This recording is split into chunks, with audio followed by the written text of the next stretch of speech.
تو یہ اسی غزل کا ایک شعر ہے. آبرو کا اصل نام بھی ہم پڑھ چکے تھے کہ نجم الدین ان کا اصل نام تھا، آبرو ان کا تخلص تھا، اور شاہ مبارک ان کی عرفیت تھی، ان کی کنیت تھی. اچھا، آبرو کہتے ہیں کہ ایک آنکھ سے نبینا بھی تھے. جرت کے بارے میں بھی کہا جاتا ہے کہ جرت جو ہے وہ نابینا تھے. آبرو کے بارے میں بھی کہا جاتا ہے کہ وہ نابینا تھے. عمر کے بارے میں بھی کہا جاتا ہے کہ وہ نابینا تھے. اچھا، یہ مرزا مظہر جانے جانا سے ان کی ادبی چشمک رہتی تھی. مرزا مظہر جانے جانا، اس کے بارے میں تھوڑی سی ڈیٹیل میں آپ کو بتا دوں. میری آواز آ رہی ہے؟ سب تک پہنچ رہی ہے؟ جی سر، جی بالکل سر بہترین بالکل ہے. آ رہی ہے. شہدہ امین میسج کر رہی ہے کہ سر میں لابی میں ویٹ کر رہی ہوں اور مجھے کوئی جوائن نہیں کر رہا، تو پلیز اس کو جوائن کر لیجئے. سر وہ اوکے سر، ایک میں ویسے کر رہی ہوں. ہو ہی نہیں رہی. وہ اچھا سگنل ٹھیک ہے. ایشو ہوتا ہے ان کی طرف. جی، مرزا مظہر جانے جانا یہ 1699 یعنی کہ 1699 کو پیدا ہوئے تھے اور 1781 میں ان کا انتقال ہوا تھا. ان کے جو والد تھے ان کا نام تھا جی، یہ منال چودھری بھی لابی میں موجود ہے اور وہ کہہ رہی ہے کہ سر مجھے جوائن کر لیں.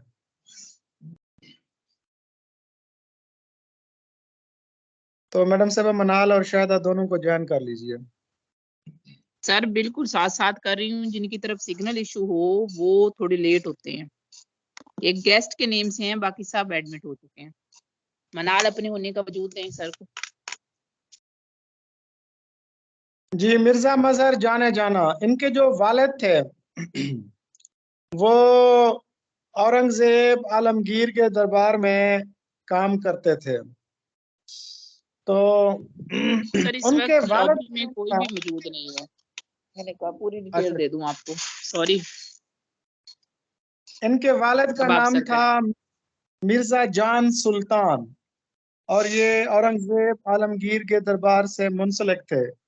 تو جب ان کو مرزا مظہر جانے جانا کے پیدائش کی خبر دی گئی تو یہ اس وقت دربار میں تھے اور کہتے ہیں کہ اورنگزیب عالمگیر نے ان کو مبارکباد پیش کی اور پھر کہا کہ بیٹا جو ہے اپنے باپ کی جان ہوتا ہے، تو آپ کا نام جان ہے تو میں اس کا نام رکھتا ہوں جانے جان.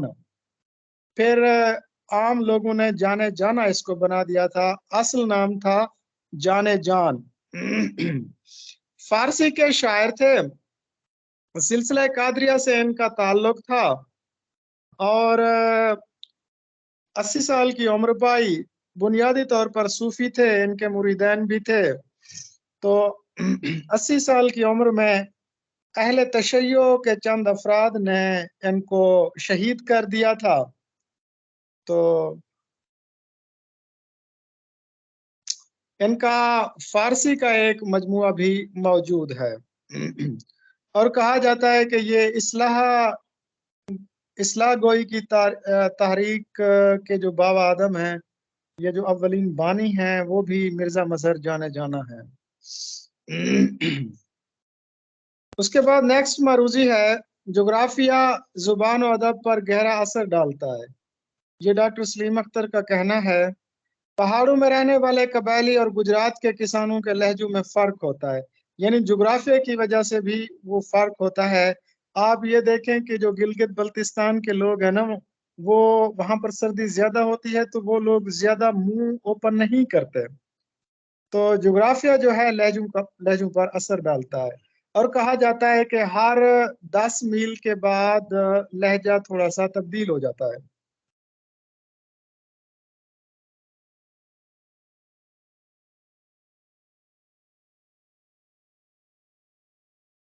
تو ڈاکٹر سلیم اختر کا کہنا ہے کہ جغرافیہ زبان و ادب اور لہجوں پر گہرا اثر ڈالتا ہے.